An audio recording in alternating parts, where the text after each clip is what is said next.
I am Steve. If you've ever wondered what it would be like to watch a 2-hour commercial for a video game, look no further. A Minecraft movie has finally hit theaters. It's colorful, chaotic, and packed with familiar faces. Jack Black, Jason Momoa, and more. But does it build something worth watching? Or does it collapse under the weight of its own pixels? Let's break it down. Chicken jockey! Welcome to First Take, where we dig into the latest releases and help you decide if they're worth your time. I'm Sean Weathers. And I'm Angus Combe. Today we're talking about a Minecraft movie, a film that tries to turn one of the most successful games of all time into a full-blown cinematic adventure. This is a crafting table. Let me be upfront. I've never played Minecraft, so I went into this one with zero nostalgia. But judging from the massive opening weekend, it seems like the fans showed up in full force. That said, the film still needs to work as a movie, and that's where things start to fall apart. Directed by Hess, yes, the same guy behind Napoleon Dynamite, this movie does manage to sneak in some moments of quirky humor, which honestly are the best parts. Hess has a talent for offbeat character work, and when that shows up here, it's a welcome breath of fresh air in an otherwise very corporate-feeling film. Yeah, I must also admit that I don't know anything about Minecraft the game.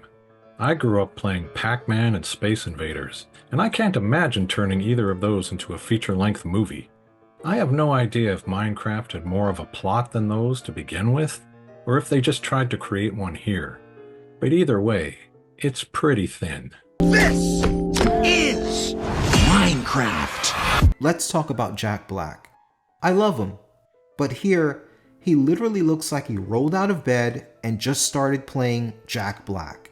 There's no character, just Jack doing Jack things in front of a green screen. And you feel the green screen. It's not just the visuals that suffer, the actors all look like they're performing in a massive empty warehouse with tennis balls for their eye lines. The whole film has that soulless, shot on a soundstage vibe that modern-day blockbusters can't seem to shake. Jack Black is definitely in his element, singing songs and being Jack Black. But I think he's done it all before.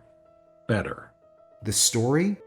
If you've ever seen The Wizard of Oz, The Neverending Story, or Jumanji, you've seen this movie. A kid from the real world gets pulled into a digital realm and has to find a way back. It's a setup we've seen dozens of times before, and this one doesn't bring much new to the table. Don't forget what might be the first and best movie about human beings entering a video game, Tron 1982. It was groundbreaking at the time and has been much admired over the years.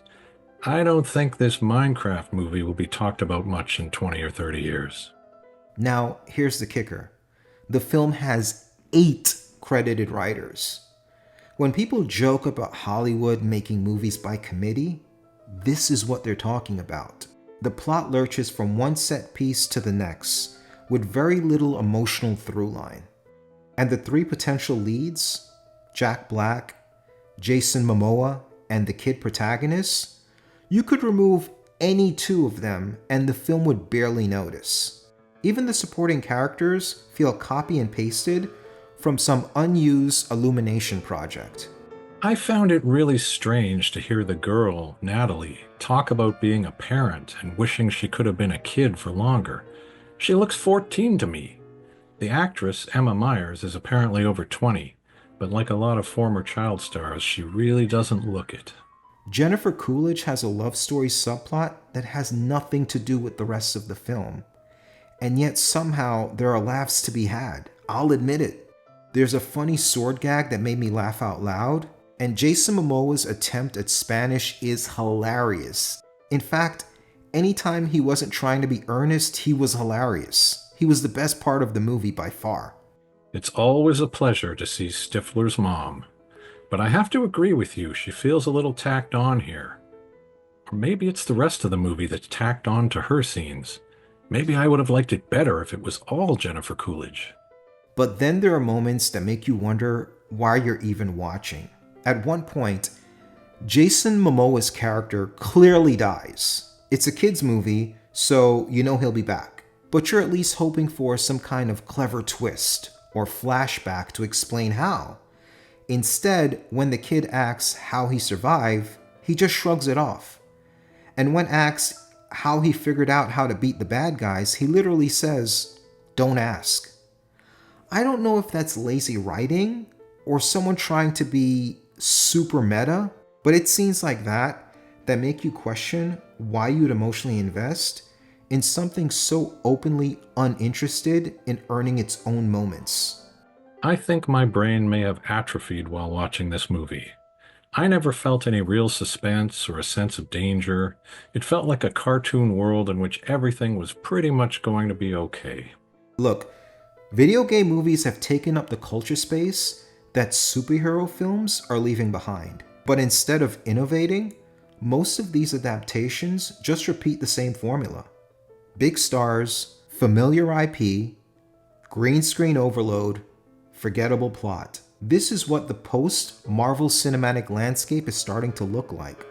Loud, expensive, risk-averse. If you've got kids, are a hardcore fan of Minecraft, or just really love one of these actors, I'd say it's definitely worth watching. But for everyone else, I'd say wait for streaming. It's not bad enough to hate, it's not good enough to love, it's just another brick in the wall of safe, studio-approved content. To be fair, this movie clearly wasn't made for me. Kids and fans of Minecraft will probably enjoy it a lot more than I did. And maybe if you can watch it with your brain turned off and just enjoy a little over-the-top silliness, you might find it to be an acceptable way to pass an hour and a half. But I think I'll be passing on any future sequels. So, what did you think of a Minecraft movie? Did it deliver what you hoped for? Or was it a missed opportunity? Drop your thoughts in the comments. And if you enjoy our deep dives, be sure to like, subscribe, and hit the bell so you don't miss the next First Take.